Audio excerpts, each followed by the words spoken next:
Welcome to NACTV Reads the News.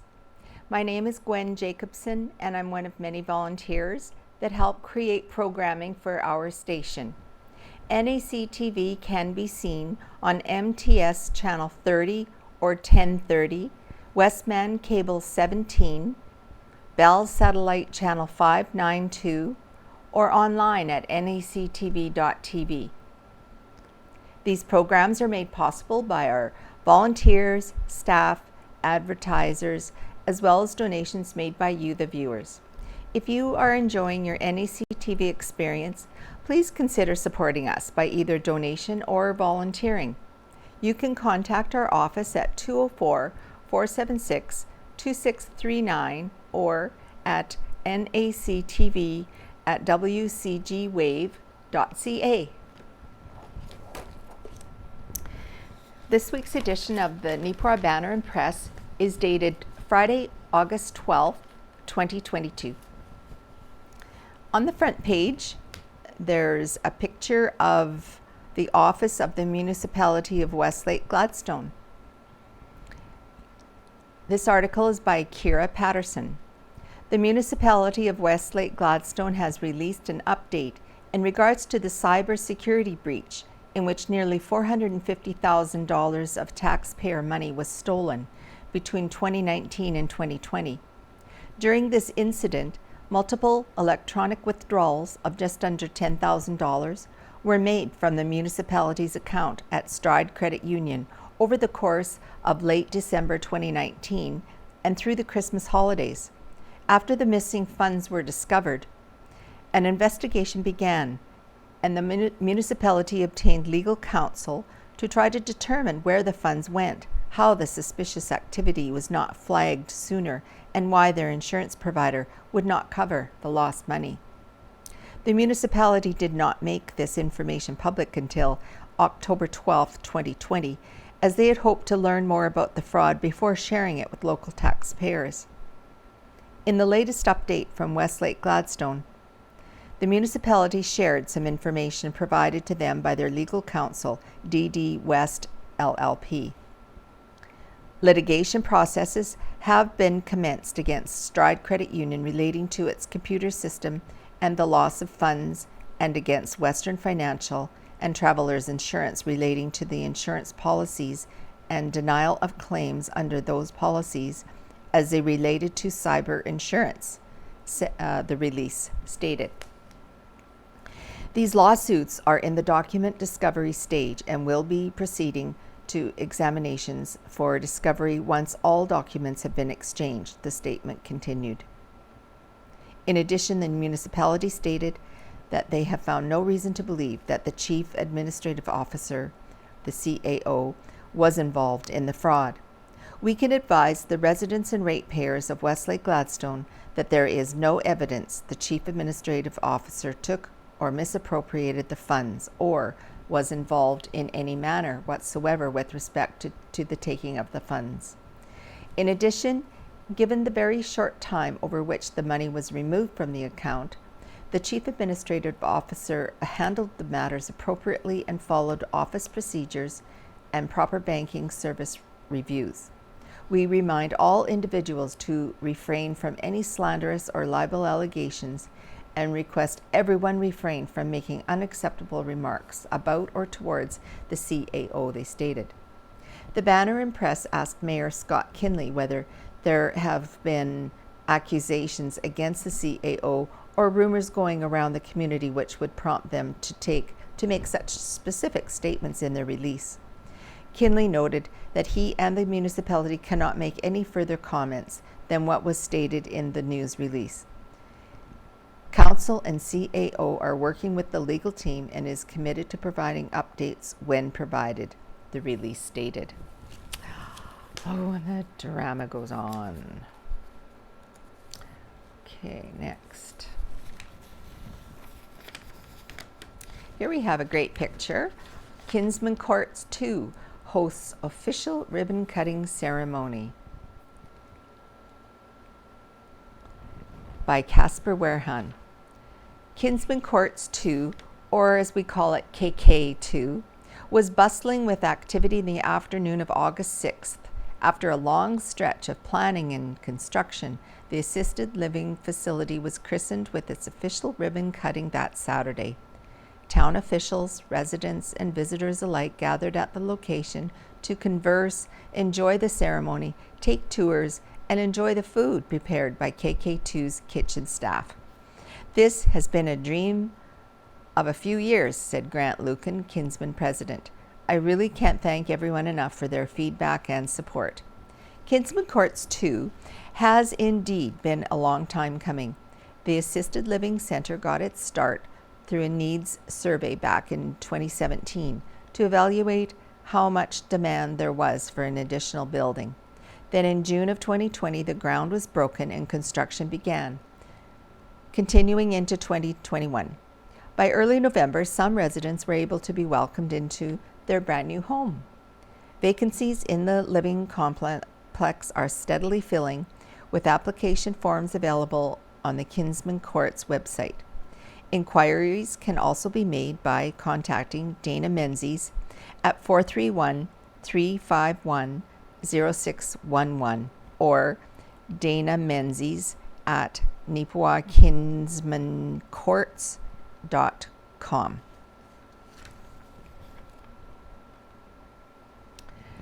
Feds province invest $4.2 million into Nipoa wastewater upgrades by Owen Devereaux. Nipoa's wastewater system is one of the beneficiaries of a new funding commitment from the federal and provincial governments. On Monday, August 8th, Ottawa and the province released a joint announcement confirming a $34 million investment into 10 wastewater and waste management projects across Manitoba. The largest commitment of cash is going to Dauphin, as it will receive a combined contribution of $9.1 million to help expand and upgrade the city's lagoon system. While not quite as large an investment, Nipoa still did all right for itself, receiving a funding boost, $4.2 million. And broken down, the federal government gave $2.283.400, so that's almost $2.5 million federally, and provincially almost $2 million. The town itself has been working on the upgrading and expansion for the system for several years. A large portion of this new investment will assist with the implementation of a moving bed biofilm reactor, or an MBBR system. The MBBR system is a more efficient way of processing wastewater compared to traditional wastewater treatment systems. MBBR technology takes up less space and does not require a recycling of sludge. In the most basic terms, this technology will reduce the overall footprint of the treatment facility and lower its overall greenhouse gas emissions and power requirements. As well as the MBBR system, the money will also help in upgrading the treatment building and add a new lab at the facility. The town of Nipoa has been looking into the installation of this type of treatment system for many years, having participated in a pilot project related to it back in 2016. The results from that project formed the basis of the full-scale lagoons design for Nipoa. Its construction will represent the first installation of this kind in Manitoba and Western Canada. Although the timing of the announcement places them late into the 2022 construction year, town officials are still hopeful that they can still make some progress on the project this year. In the very least, they hope that the required equipment, supplies, and contractor are in place to make substantial progress on the project in 2023. Now we have an article about the Margaret Lawrence home in Nipoa. And this is a picture that is in one of the rooms. In this room, it's full of artifacts donated by Margaret Lawrence's children, including her typewriter and writing desk. This is by Chelsea Power. The summer weather has been scorching, so why not come into the Margaret Lawrence house to cool off and check out some local history?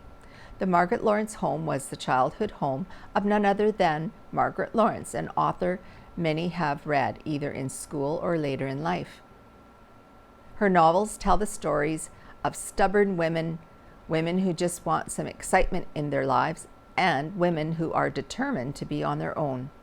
Both her Manawaka series and her African series take inspiration from her own life, from her growing up in a small town, as well as moving to Africa with her then husband.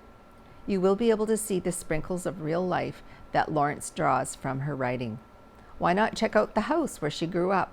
The house that started it all, lovingly refurbished by a committee dedicated to keeping the true heart of the home intact. Come and learn about her grandfather, John Simpson, who was the inspiration for Margaret Lawrence, for both Hagar in The Stone Angel and Morag in The Diviners. Check out the Margaret home room, generously donated by her children, Jocelyn and David, which includes Lawrence's typewriter as well as her writing desk. Dive into the history and accomplishments of Margaret Lawrence in the research/boardroom and admire the exquisite painting of Helen McLean's portrait of Margaret Lawrence.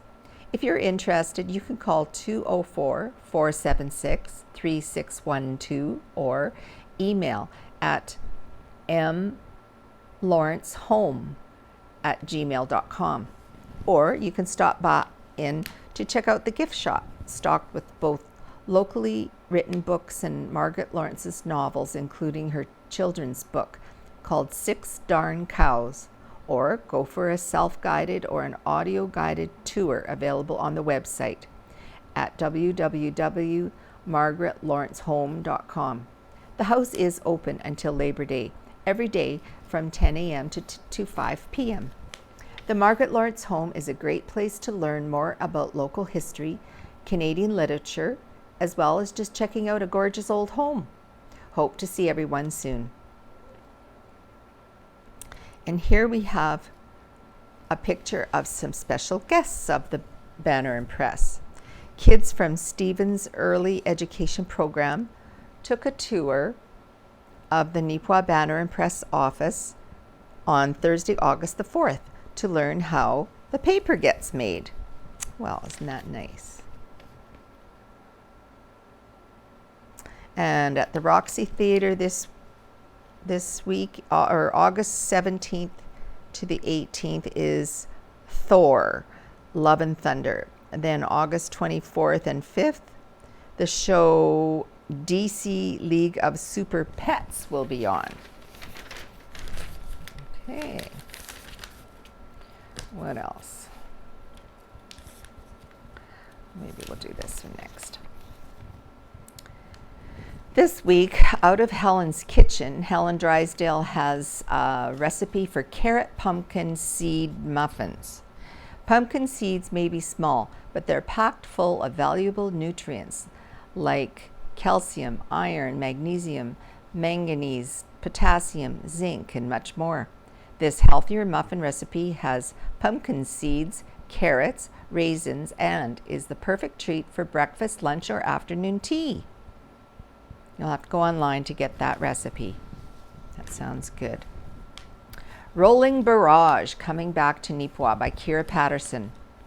A national group raising funds and awareness for post-traumatic stress disorder, or PTSD, is on the road again and will be coming through Nipoa this week.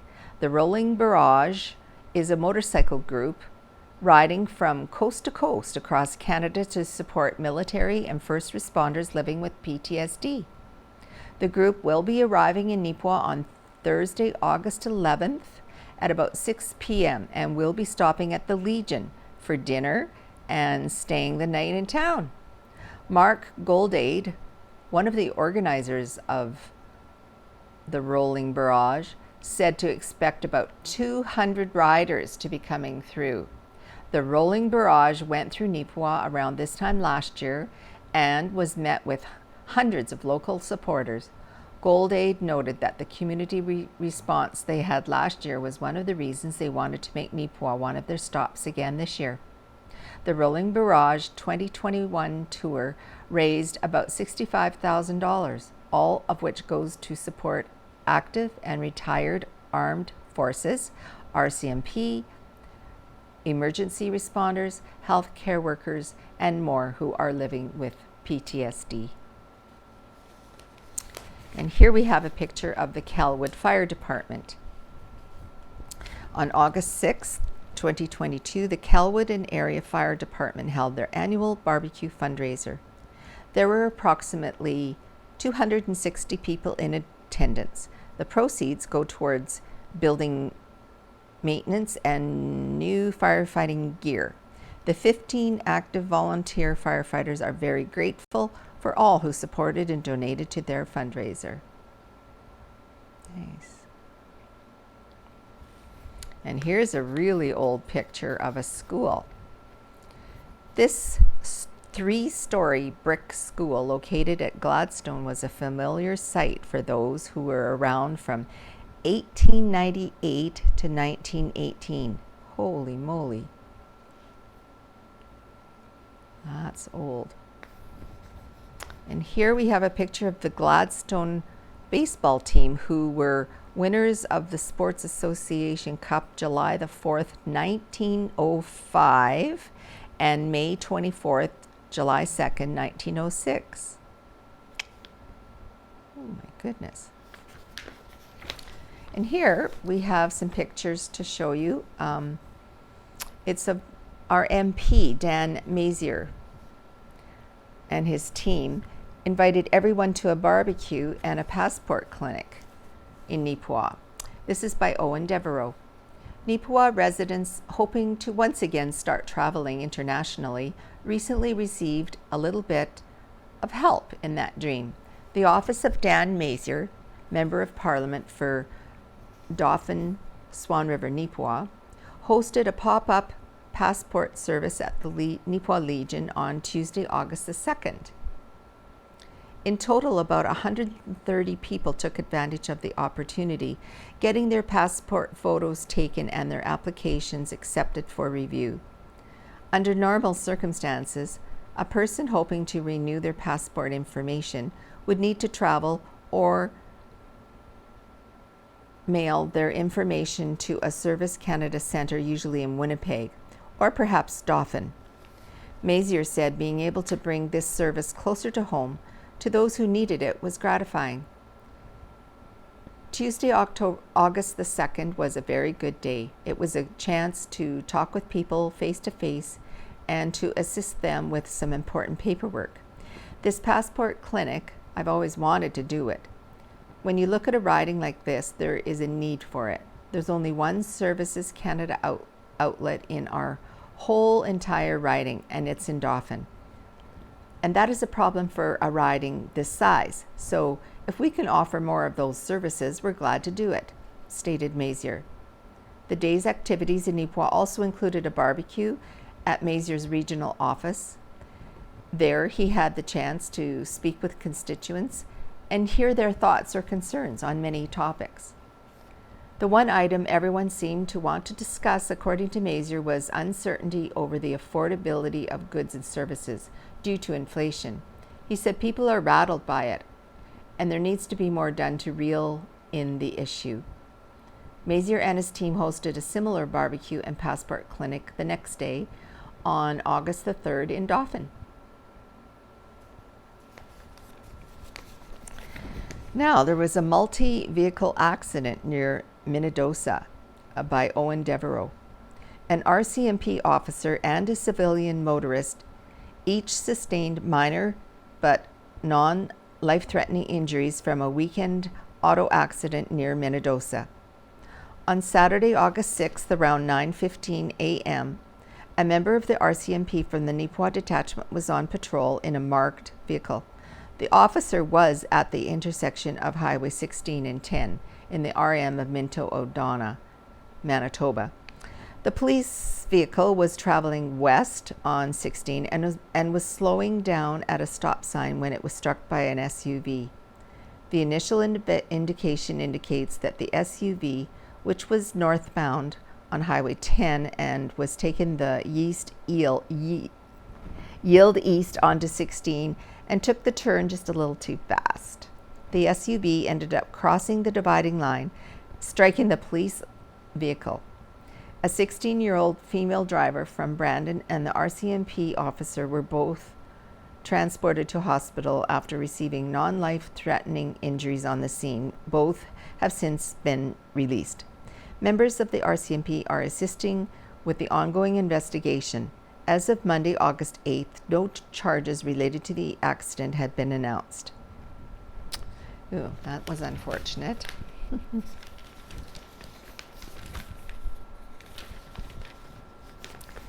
Here we have a couple of pictures of the Gladstone Fair, which got back running.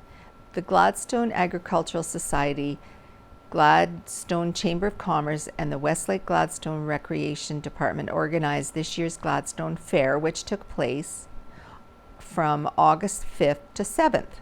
The fair featured a parade, as you can see above, basketball, slow pitch tournaments, pancake breakfast, kids' activities, and more. While the community had held COVID-safe activities for a scaled-down version of the fair during the past 2 years, this is the first time since before the pandemic that they have hosted a full in-person fair. And it says that the Harvest Sun Music Festival will be held August 20th and 21st in Kelwood, Manitoba.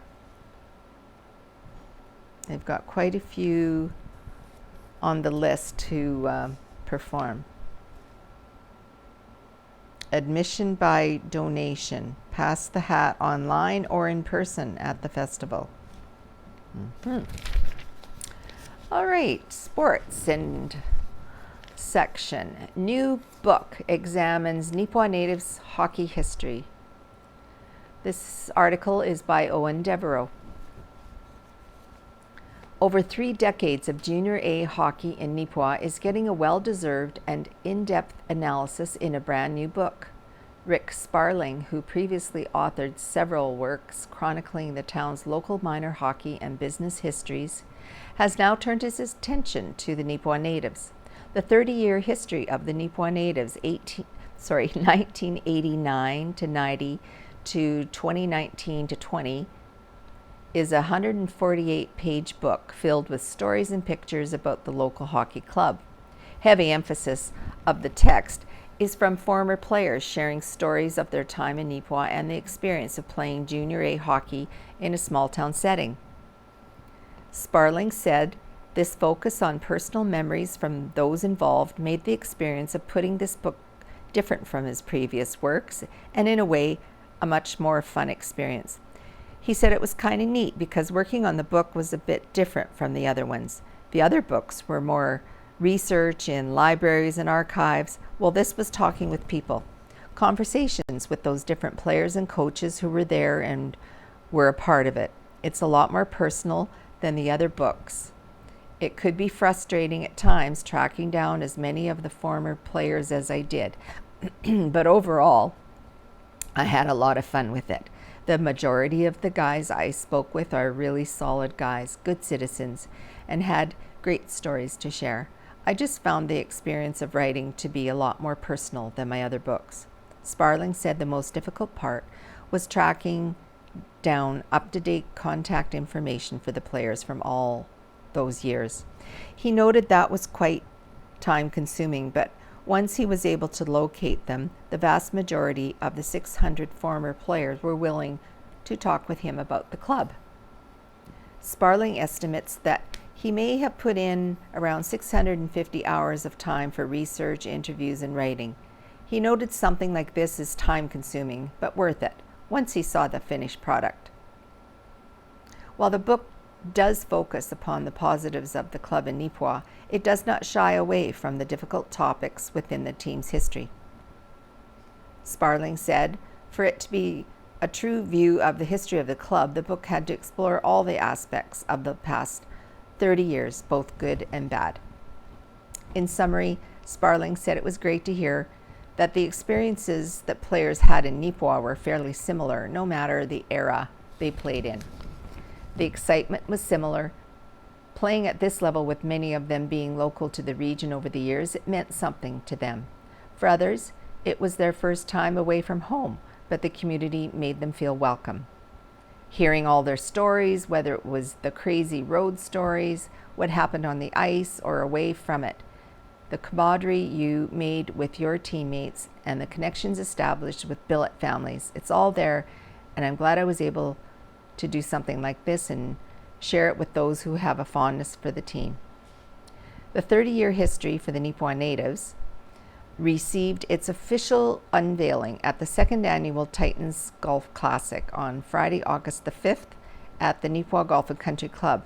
It will also be available for purchase at Titan Home Games or by contacting the Neepawa Titans at 431-351-2274 or via email at neepawatitans.marketing@gmail.com. The price for a copy is $40, with all book sale profits going to the Neepawa Titans Junior A Hockey Club. And here's also a picture at the golf tournament. There's some participants that got a first look at the completed book, which is now on sale.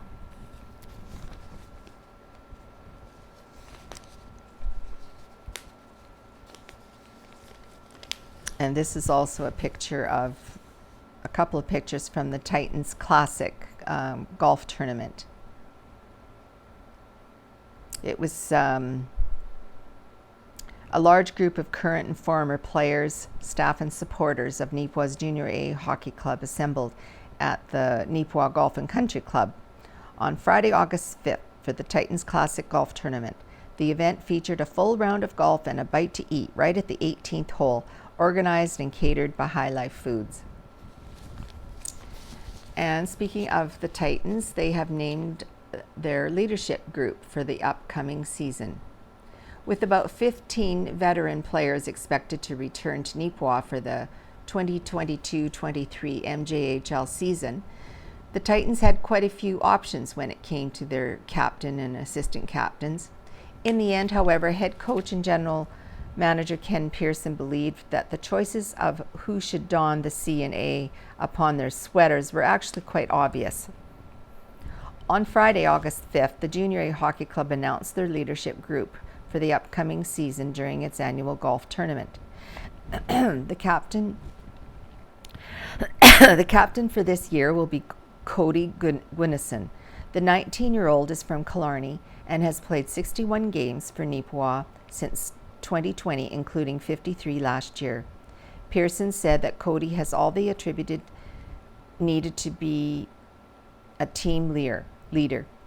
A player can grow and develop over the course of a junior hockey season to the point that the player is almost unrecognizable at the end of the year. This is what happened with Cody over the last season, said Pearson. Off the ice, Cody is a high character, high integrity person who is mature beyond his years. He's very approachable, incredibly well respected by the players, has a great feel for the dressing room, and is the first guy to pick a guy up if he falls. Everything that Cody does off the ice, he backs up on the ice. Not only is Cody a player I can rely on in every situation and at any point in the game, but he is a great example of the total package of what it means to be a Neepawa Titan. Gwynison, meanwhile, stated that he was very much looking forward to fulfilling this new role as part of the leadership group in his third season with the team. As for who will be stepping up as the assistant captains, it will include Braden Michalchuk, Will Hyatt, Cameron Trimble, and Josh Romanek in those key roles. With this core of leadership ready to go, Pearson was optimistic about the year ahead. We have a great group of returning players along with some newly signed prospects. I think we're going to be an exciting team to watch this year. And here is a picture. This is Cody Gwynison, the new captain. And this the assistant captains are Cameron Trimble, Josh Romanek, Braden Michalchuk, and Will Hyatt. The Blue Dolphins, freestyle to success in Manitou, submitted by the Neepawa Blue Dolphins. On Sunday, August the 7th, the Blue Dolphins Swim Club rose early in the morning to swim on over to Manitou and catch some first places in outswimming the opposition. Coach Claire Beaumont kept the team hopping, tossing them into relays to compete and enjoy the rather cold morning. So there is quite a long list of names there that I'm actually not going to read because there's just too many of them. On the Sunday, the August 14th, the Blue Dolphins will be hosting their own swim meet. The start time at the Nipoa swimming pool is scheduled for 9 a.m. Admission is free to watch, and a 50-50 ticket could have you leave as a monetary winner and winner of watching the Dolphins swimming with big hearts towards victory. Another sports page, Cameron wins the MGCC Championship by Owen Devereaux. A two-day total of 146, 2 over, has earned Derek Cameron top spot at the Minnedosa Golf and Country Club Championship. The event was held August 6th and 7th in Minnedosa and featured 35 golfers in 3 categories: men's division, senior men's, and ladies division. Rachel Charles collected top prize in the ladies division with a 2-day total of 169. Ken Newman, meanwhile, shot a 152 over the weekend, good enough for first on the senior men's side. So in the men's open, first place was Derek Cameron, first round 72, second round 74, making it a 146. Second place was Shane Jury with 151. Third place, Nathan White, 151. Ladies, first place, Rachel Charles with 169. Second place, Trudy Adamson, 175. And Carol Dalrymple, 175. Senior men's, Ken Newman with a 152. Second place, Darren Blake with a 156. Third place, Kevin Quinnell with a 156. Nipoa hosts Westman Junior Golf. The Nipoa Golf and Country Club was the most recent stop for the 2022 Westman Junior Golf Tour, WJG. This was the 6th event for the WJG this summer, which features youth golfers from across western Manitoba. The circuit consists of 3 tiers of competition, separated by age. The results from the day are as follows. Group A, 18 and under. Colby Lowe from Russell defeated Zachary Muderich from Wawota, 2 up. Drake Starr from Marius defeated Drew Mushamansky from Rossburn, 2 up. Alexander Penner from Verdun defeated Foster Cuvier from Minnesota, 2 up. Yuli Moeller of Brandon defeated Lucas Jensen of Brandon, 6 up. Blake Arts from Deloraine defeated Cooper Nairn from Winnipeg, 7 up. Quentin Fisk of Dauphin defeated Willem Ewell of Brandon, 6 up. Group B, 14 and under. First place, Quentin Fisk from Dauphin with an 82. Second, Noah Jensen from Brandon with an 86. Third, Braden Watt from Brandon with a 90. Group C, 12 and under. First place, Braden Ham of Brandon with a 79. Second place, Sam Clark of Wawanesa with a 94. Third was a tie of 96, Xander Clark of Verdun and Dawson Smart of Carberry. Glenborough hosts huge volleyball clinic by Gladwin Scott. Glenborough hosted a huge players volleyball development clinic Tuesday and Wednesday, August 2nd and 3rd, 50 players from various communities, including Russell, Hemiota, Brandon, Verdon, Boissevain, Killarney, Pilot Mound, Crystal City, Glenborough, Carberry, and Nipoa attended. The director of the clinic was former Glenborough School staff member Rick Scott, who has coached Dalhousie University Tigers to 9 consecutive Atlantic University Conference women's titles and had 4 straight MHSAA AAAA high school girls crowns with the Selkirk Royals.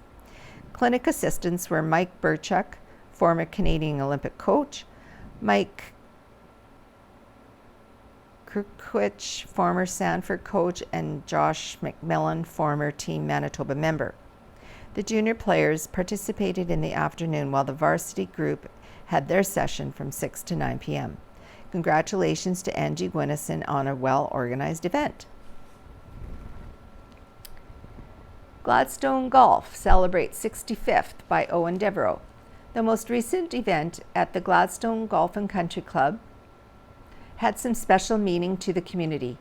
A pair of events held on August 6th and 7th were organized to help celebrate the club's 65th year in operation. The results of the tournament on Saturday, August 6th saw Spike Foster win the men's under 50 category. Dennis Foster, meanwhile, took home top prize in the men's 50 plus, while Delaney Evenson finished in first place for the women's division. An alternate best ball event was then held on Sunday, August 7th, and won by Dennis and Glenn Foster. While the final results from each category are significant, the most important part of the weekend revolved around the golf clubs highlighting their 60 years of business. Spike Foster, who also serves as the clubhouse steward, recently told the Banner and Press that the weekend was special for everyone involved. It was great. We've been through so many trials and tribulations over the last few years with the combination of COVID-19 regulations, the floods, and all of that. So to be able to hold an event like this, it had some real meaning for a lot of people, said Foster. The course has been in tremendous shape compared to what it used to be. Everyone is very happy with it this year, and we had a lot of visitors come in and remark how great it's been here. I think this course is a real hidden gem. The Gladstone Golf and Country Club first opened back in 1957. The 9-hole par 36 course is located 4 kilometers south of Gladstone. And a hockey article by Gladwin Scott. Carson Bjarnson just turned 17 years of age and was one of 3 Western Canada Hockey League goalies selected for Team Canada and the Under-18 Helenka Gretzky Cup held in Red Deer, Alberta from July 31st to August 6, 2022. Bjarnson was the winning goaltender in their 9-1 round-robin victory over Slovakia. Team Canada was undefeated in 5 tournament games, winning the semi-final 4-1 over Finland and then defeating Sweden 4-1 in the final. The Carberry product became the Team Canada backup behind Scott Ratzlaff of the Seattle Thunderbirds. In a phone call from Red Deer, we learned that Carson will return to take his grade 12 at Crocus Plains and play with the Brandon Wheat Kings. He's the grandson of the late Doug Matheson from Hemiota.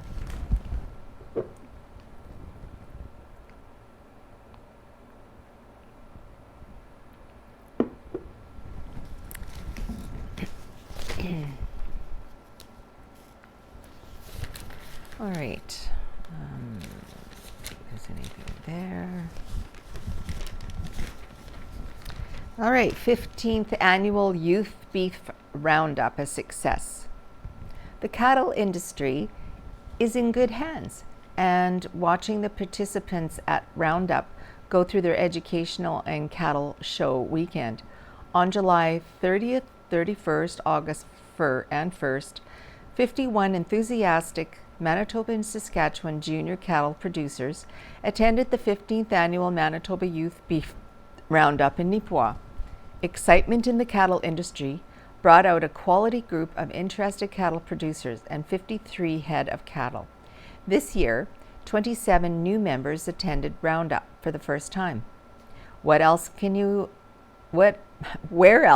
attend an event with 53 junior members of all breeds working together as teams and in individual competitions to learn the skills needed in the livestock industry?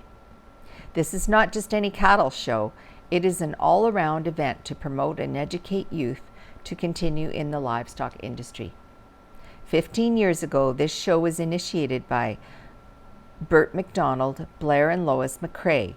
Committee was formed consisting of Leslie Headley, Albert Rimke, Marcia Pizzi, Melissa McCrae, Ashley Mitchell, Richard Bramley, Charlotte Artishko, and Marshall McDonald. This all-breed committee, along with new directors, has developed over the years, with over 255 juniors participating in the weekend. This show would not happen without our dedicated sponsors, parents, juniors, judges, and committee members who have stood behind this junior all breeds show and helped to make it a success. The weekend started off Saturday afternoon with a presentation on cattle handling and artificial insemination. That evening, all juniors participated in the Egg Challenge, trying new skills and competitions with their new team members. It is a great way for juniors to work together, make new friendships, learn something new, and have fun while doing it. On Sunday, the juniors were busy with many different events. In the morning, juniors had hands-on workshops on judging cattle, sheep and goats, oral reasons, and how to fill out the judging cards. In the afternoon, the juniors took part in team judging and team grooming. The peewees had halter making and parts of the animal demonstrations. Saturday evening was wrapped up with the cook-off competition sponsored by our platinum sponsor, Enns Brothers Equipment. Here, the junior teams prepared 2 steaks along with a vegetable and a dessert with the theme of ranch brands with unique costumes. Sunday was show day. Thank you to our show day judges, Cody Dozel and Levi Rimke. These 2 young beef producers did an outstanding job on the judging clinic and the cattle show. Juniors participated in showmanship classes in the morning and then confirmation classes in the afternoon. We rounded the day off with a parade of champions and a parade of 4-H champions, then finished the evening off with awards. Each and every year, Roundup is a weekend filled with friendships, learning, skills, and knowledge. It was once again another successful weekend. Now we have a picture here to show you. There was a picture, I don't know if it was last week's or the week before, but it had this showing and nobody really knew what it was. Well, the mystery has been solved. Last week, the Banner Press featured the above mystery item submitted by June Seamus. Found at a friend's house, neither herself nor her friend knew what it was, and the public was asked to help provide them and the Banner staff with an answer. Well, the answer was swiftly provided by John Lackey, who said that it is a spiritual item known as a D-O-R-J-E, Dorja, not sure how to pronounce it. Upon further research, this does appear to likely be the case. The photo on the right, courtesy of the Met Museum, shows a similar scepter dated to the 19th century. The scepters are meant to be paired with a drilbew or bell and are typically regarded as one object. Specifically, they appear to be or have been used in the Tibetan Buddhism for ritual recitation. The bell and the scepter together reflect 2 aspects of Buddhist practices: method and wisdom, and intuition and compassion. According to the Met Museum, the face on the bell, which is right here, is associated with transcendent insight. Prongs emerging from both the bell and scepter represent the thunderbolt scepter of Indra, a Hindu god who governs rain, clouds, and lightning. The scepter also is meant to refer to the immovable and steadfast consciousness of Buddha. Wow. All right. Well, we'll go back here and read some more. Homebodies by Rita Friesen. This week her article is entitled Berry Patch Thoughts. This has been a summer of small fruits, thankfully. The freezer has been empty for some time. The last of the Saskatoons and apples were consumed in homemade pies. The strawberries disappeared by early spring, and there has not been a raspberry for quite some time. This summer has seen an improvement in that department. Last year I planted a dozen strawberry plants. I carefully covered them for winter, waiting for truly spring weather before exposing them. They bloomed beautifully, and as the red berries made their appearance, so did the birds. Fortunately, I had planned ahead. The patch is right next to a low fence, and I had salvaged netting with which to cover them.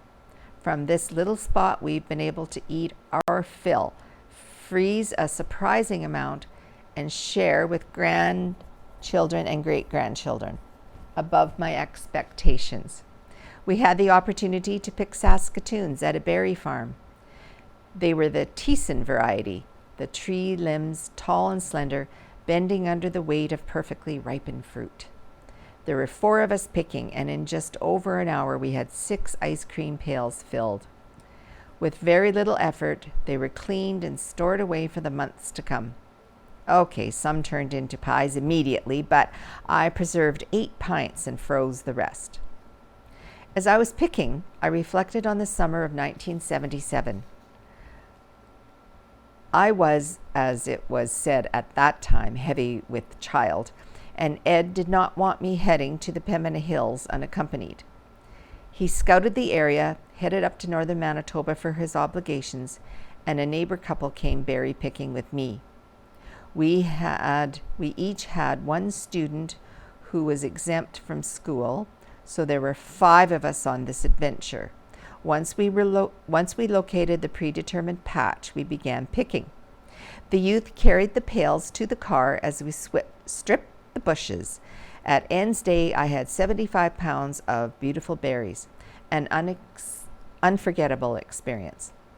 There is a small patch of raspberries in our backyard.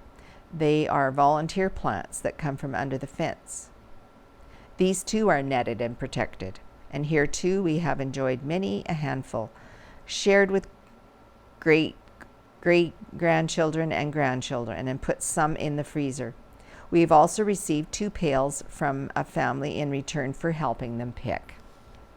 Here, memories of the year I was 16 resurfaced. My grandmother was taking the train to Abbotsford, and I was selected to accompany her. We spent several weeks at my aunt and uncle's place, a berry farm. As family, we did the cleanup picking, the rows that Uncle Frank didn't want to have hired help spend time on. Early morning picking, and we were soaked from the dew. Later in the day, it was plenty warm. The grand total for my contribution was just under $13. I kind of felt shortchanged. There is something deeply satisfying for me to place produce in storage for winter enjoyment. I appreciate the work it takes to garden and garner. Makes the treat all the more rewarding. A Trio of Errors, Part 2. Faithfully Yours by Neil Stroshine.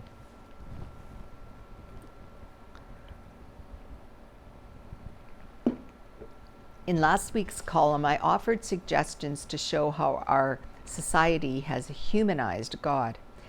In that column, I argued that we have chosen to focus on the attributes of God that we find appealing, like his love, kindness, faithfulness, generosity, and patience.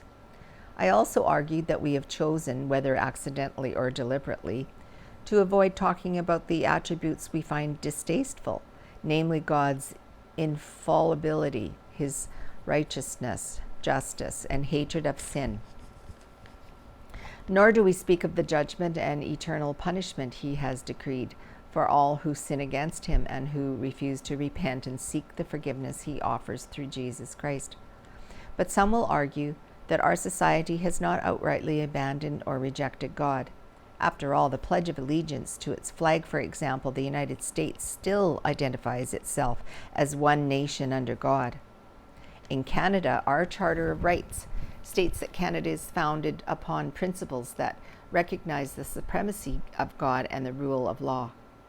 As a society, we say we believe in God, but the God we believe in is a God on whom we have placed so many limits that he no longer has the authority to demand our worship, expect us to obey his commands, or enforce his decrees. So we can worship him if we wish to. We can also worship a different God or worship no God at all. But we have not stopped there. We have exalted ourselves as humans to be equal with God. We tell people that they do not need to go to other countries or read other holy books to find a new God to worship. We say that we are fully qualified to decide what is right and wrong for ourselves and live by the standards we set. And as long as our actions don't hurt anyone else, we are free to do as we please, and no one, not even Almighty God himself, can tell us we are doing something wrong. The ideas behind these actions are as old as time itself. They go right back to the lie that the snake told Adam and Eve in the Garden of Eden: if you eat from the fruit of this tree, you will be like God, knowing good and evil. But the standards of good and evil by which we live will be standards that we have made up and that we expect others to respect, whether or not they agree with them, and the most of the time they won't. By bringing God down to our level and making gods of ourselves, we have created a world filled with little deities who assert their authority wherever they can and pick fights with anyone who dares to oppose them. So we should not be surprised at the increased chaos, lawlessness, violence, crime, and war we are seeing in our world. The blame for these conditions lies with us. We have brought them on ourselves. But even though we have pushed God into the background, God has not given up on us. He will allow us to go our own way and do our own thing, knowing that one day we will become thoroughly disgusted with what we've created, long for change, and seek his help and healing for our land. He will gladly give us the help we need, but first he will ask us to address our society's third critical error, and we will examine that next week. Here's 3 thumbs up, thumbs down from our town. Thumbs down to the people who are protesting the new development at Broadway and Hamilton. The ditches need to be looked after, but the development is needed to supply housing to new residents. Our town is growing. I think Rainbow Village is very okay. Thumbs up, a huge thumbs up to all of the volunteers, organizers, and most importantly, everyone who came out and enjoyed the Gladstone Fair. It was great to see everyone out enjoying all the activities. And a thumbs down to whoever maintains the walking trail by the cemetery. The weeds were cut but not cleared away. There should be a proper set of steps there, as the rain will wash them away again. All right. So the last article is by Ken Waddell, right in the center, titled Thoughts from a Long, Long Road. A disclaimer: the views expressed in this column are the writer's personal views and are not to be taken as being the view of the Banner and Press. This is my first column since our extended road trip to the United States last month. It was supposed to be a 2-week trip, but it got extended by a 5-day side visit by me to North Kansas City Hospital. The trip was pretty good overall, and even the hospital stay was good in many ways. Not sure yet what all went wrong with me. Doctors are still checking, but we learned lots. I think I will fully recover, but armed with 30 pages of reports sent with us from Kansas City North Hospital, our local medical team, I am confident we'll figure out the best action. The care was very swift and very good.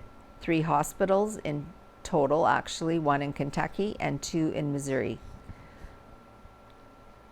One thing they did at Kansas City was that patients were not brought a standard food tray. The patients ordered off the menu. Good food in small portions. The big advantage would appear to be less waste. In Manitoba, everybody gets a tray of food, whether they want to eat or can eat or not. The Kansas City system seems to make a lot more sense. Here are some sayings I have picked up along the road of life and have come to my mind recently.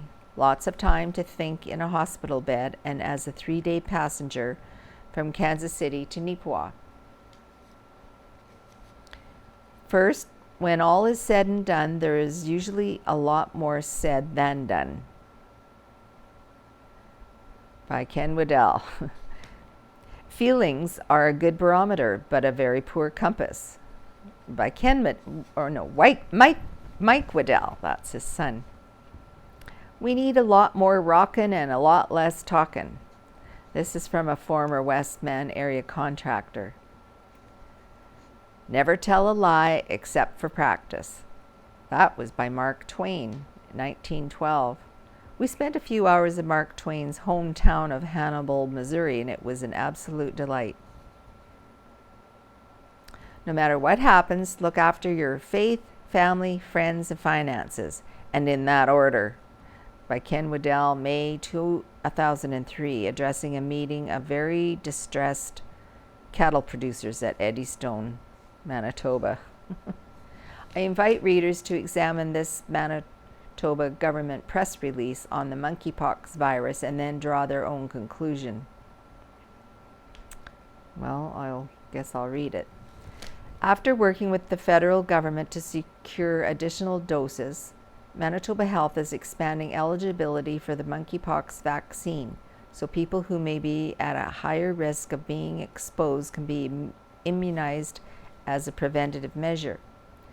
The vaccine has been available in Manitoba since June for people who may have been exposed to monkeypox. To date, no confirmed cases of monkeypox have been detected in Manitoba. Anyone can become infected with monkeypox. However, in Canada and around the world, at this time infections have been primarily reported among people who self-identify as belonging to the gay, bisexual, and other men who have sex with men community. These individuals are now eligible for a preventative vaccination if they also meet at least one of the following criteria: have received a diagnosis of chlamydia, gonorrhea, or syphilis in the past 2 months, have had 2 or more sexual partners in the last 21 days, have attended locations for sexual contact or planning to, have had anonymous sex in the past 21 days or are planning to, engage in sex work or plan to, either as a worker or a client. Preventative immunization for eligible people can be booked at 3 locations in Winnipeg. Apparently, all 200 available doses were booked very quickly after the announcement. There have been about 975 cases of monkeypox in Canada, but I was not able to find a death toll. While I have been on the road in hospital and still recovering, I have tried to stay in touch with the community, family, and staff.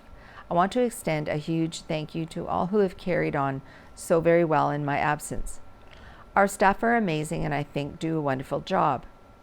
I visited with dozens of newspaper editors at our conference in Lexington, Kentucky. Some papers are doing quite well while some are really struggling.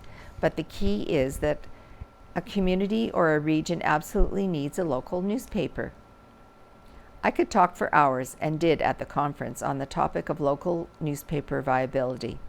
If you don't get the local news and truth from your local paper, then corporations and governments are more than willing to fill your heads with their version of news and truth.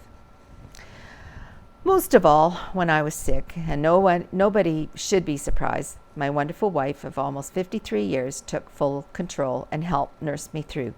When I was well enough to travel, she took the wheel and drove 3 days to get us safely home.